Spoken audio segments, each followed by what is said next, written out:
Business को successfully run करने के लिए ये बहुत जरूरी है कि आप अपने क्लाइंट्स को बेस्ट सर्विसेज प्रोवाइड करें।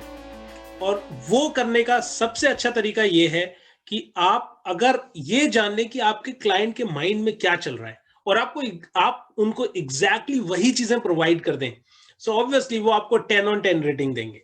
बट आप अपने क्लाइंट्स के माइंड को रीड कैसे करें, उसके लिए एक सिंपल सा तरीका यह है कि आप कुछ सर्वे फॉर्म्स यूज कर सकते हैं। उसके लिए आप कौन सा टूल यूज करेंगे वो मैं इस वीडियो के लास्ट में आपको बताऊंगा। बट सर्वे से क्या होगा कि जब आप सर्वे फॉर्म अपने क्लाइंट को प्रेजेंट करेंगे और आपके क्लाइंट उस सर्वे फॉर्म को फिल करेंगे, तो आपको एग्जैक्टली ये पता चलेगा कि आपके क्लाइंट के माइंड में क्या चल रहा है। और एक सक्सेसफुल बिजनेस को रन करने के लिए आपको उसके बाद सिंपली सिर्फ यही करना है कि जो भी चीजें आपके क्लाइंट के माइंड में चल रही हैं, जो भी उसके क्वेश्चंस हैं, जो भी उसके ऑब्जेक्शंस हैं, आप उसको फुलफिल कर दें। तो जैसे ही आप वो चीज उसको प्रोवाइड करेंगे जो उसको चाहिए, जिसके लिए वो ऑलरेडी सर्च कर रहा है, सो ऑब्वियसली आप अपने बिजनेस को बहुत ही अच्छे तरीके से ग्रो कर पाएंगे। अब दूसरा सवाल यह आता है कि किस तरह के क्वेश्चंस उस सर्वे फॉर्म में होने चाहिए। देखिए, जो सबसे इंपॉर्टेंट क्वेश्चन है, जो मैं पर्सनली जब मैंने पास्ट में अपने क्लाइंट्स के माइंड को रीड करने के लिए जब सर्वेज यूज किए, तो उसमें ये क्वेश्चन बहुत ज्यादा इंपॉर्टेंट था। और ये क्वेश्चन मैं आपको भी स्ट्रांगली रेकमेंड करूंगा कि आप जरूर अपने क्लाइंट से पूछिए। वो ये कि वो नंबर वन चैलेंज क्या है जो वो फेस कर रहे हैं उस पर्टिकुलर फील्ड में जिसमें आप उनको सर्विस प्रोवाइड करना चाहते हैं। फॉर एग्जाम्पल, मान लीजिए आप एक गिटार कोच है, आप एक गिटार टीचर है, आप एक गिटार ट्यूटर है और आप अपने क्लाइंट्स को गिटार सिखाते हैं। तो अगर आप सर्वे फॉर्म में उनसे एक सिंपल सा क्वेश्चन पूछें कि गिटार सीखते हुए नंबर वन चैलेंज उनके लिए क्या रहता है, तो इससे क्या होगा कि वो आपको अपना बिगेस्ट चैलेंज जो वो गिटार सीखने के लिए जब वो कोशिश करते हैं, उसको करने के दौरान जो सबसे बड़ा चैलेंज उनके सामने आता है, वो आपको वो आंसर बताएंगे। तो आपकी रिस्पॉन्सिबिलिटी उसके बाद यही रहती है कि आप उस चैलेंज को लेके उसको सॉर्ट आउट करके अपने क्लाइंट को प्रेजेंट करें। सो ऑब्वियसली जब उनको अपने नंबर वन चैलेंज का एक सॉल्यूशन मिलेगा, तो वो आपके ऑफर को डेफिनेटली एक्सेप्ट करेंगे। और सर्वे फॉर्म को आपको यूज करना है मेनली उनके होप्स, उनकी ड्रीम्स और उनके डिजायर्स को फाइंड आउट करने के लिए। तो ये सब चीजें आपके क्लाइंट के मन में होती हैं।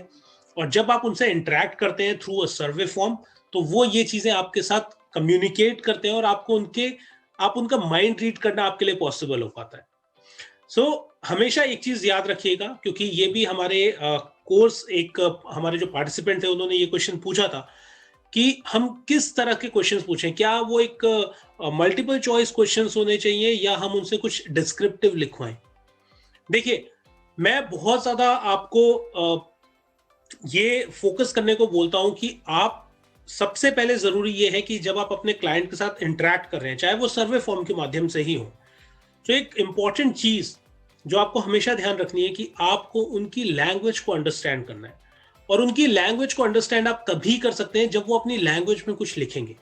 सो उसके लिए एक डिस्क्रिप्टिव क्वेश्चन जो है वो आपके सर्वे फॉर्म में जरूर होना चाहिए। आप कुछ मल्टीपल चॉइस क्वेश्चंस भी रख सकते हैं, क्योंकि अगर आप पूरे फॉर्म में डिस्क्रिप्टिव क्वेश्चंस रखेंगे तो वो किसी 10th और 12th के एग्जाम की तरह लगेगा और आपका क्लाइंट उसको स्किप करेगा। तो आप कुछ मल्टीपल चॉइस क्वेश्चंस रख सकते हैं, बट आपके सर्वे फॉर्म में कुछ डिस्क्रिप्टिव क्वेश्चंस भी होने चाहिए जिसमें वो अपनी फीलिंग्स को डिटेल में डिस्क्राइब कर पाए और आपको वो लैंग्वेज अंडरस्टैंड करना इजी हो पाए कि आपके क्लाइंट्स किस तरह की लैंग्वेज आप वो यूज करते हैं। क्योंकि जब आप अपने क्लाइंट की लैंग्वेज समझ जाएंगे और आप उनसे उसी लैंग्वेज में बात करेंगे जो उनकी लैंग्वेज है, तो आप लोगों के बीच में एक स्ट्रॉन्ग रैपो बिल्डिंग होगी और उसके बाद बिजनेस करना और ज्यादा आसान हो जाता है। So use multiple type questions and descriptive questions both in combination. और आपको जब आप ये क्वेश्चंस उनके सामने रखेंगे और वो आपको रिस्पॉन्स देंगे, तो उसके बाद जरूरी है कि आप इस डेटा को वैलिडेट करके एक कंक्लूजन पे पहुंचे। सो आप अपने डेटा को कैसे वैलिडेट करेंगे, उसके लिए जैसे ही आप ये सर्वे फॉर्म सर्कुलेट करेंगे थ्रू एनी चैनल, चाहे वो सोशल मीडिया हो या आपका नोन ग्रुप हो, आपका व्हाट्सएप ग्रुप हो, कहीं से भी जब आप अपने क्लाइंट्स के पास तक ये सर्वे फॉर्म्स पहुंचाएंगे और वो जब आपको फीडबैक देंगे, तो आप देखेंगे कि पहले 30 से 40 रिस्पॉन्स जो आ रहे हैं, वहां से ही आप अपना 90% डेटा ऑलरेडी कलेक्ट कर चुके होंगे। सो आप ये देखेंगे उन 30-40 रिस्पॉन्सेज में कि कुछ ऑब्जेक्शंस ऐसी हैं, कुछ चैलेंजेस ऐसे हैं जो कॉमन हैं। सो आपको उन्हीं कॉमन ऑब्जेक्शंस पे, उन्हीं कॉमन चैलेंजेस पे वर्क करना है, और जब 30-40 रिस्पॉन्स आपके पास आ जाए तो आप एक कंक्लूजन पे पहुंच सकते हैं कि आपके क्लाइंट के माइंड में क्या चल रहा है।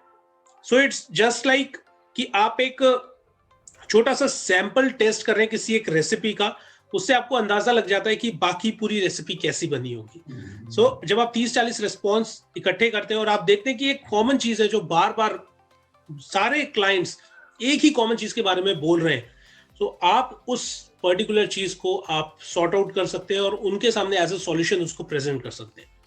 अब ये सर्विस रन करने के लिए बहुत सारे मार्केट में टूल्स अवेलेबल हैं, बहुत सारे पेड सॉफ्टवेयर्स, वेबसाइट्स अवेलेबल हैं, बट जैसे मैं बोलता हूं कि आपको हमेशा बेबी स्टेप्स चलने हैं। इनिशियली आपको कुछ भी स्पेंड करने की, कहीं इन्वेस्ट करने की जरूरत नहीं है, because you are starting a new business. अगर आप एक नया बिजनेस शुरू करें, एक नया वेंचर आप स्टार्ट करें, तो आप कुछ भी हैवी इन्वेस्टमेंट ऐसे किसी टूल्स में, सॉफ्टवेयर में मत करिए। एक सिंपल सा फ्री टूल आपके पास अवेलेबल है, वो है गूगल फॉर्म।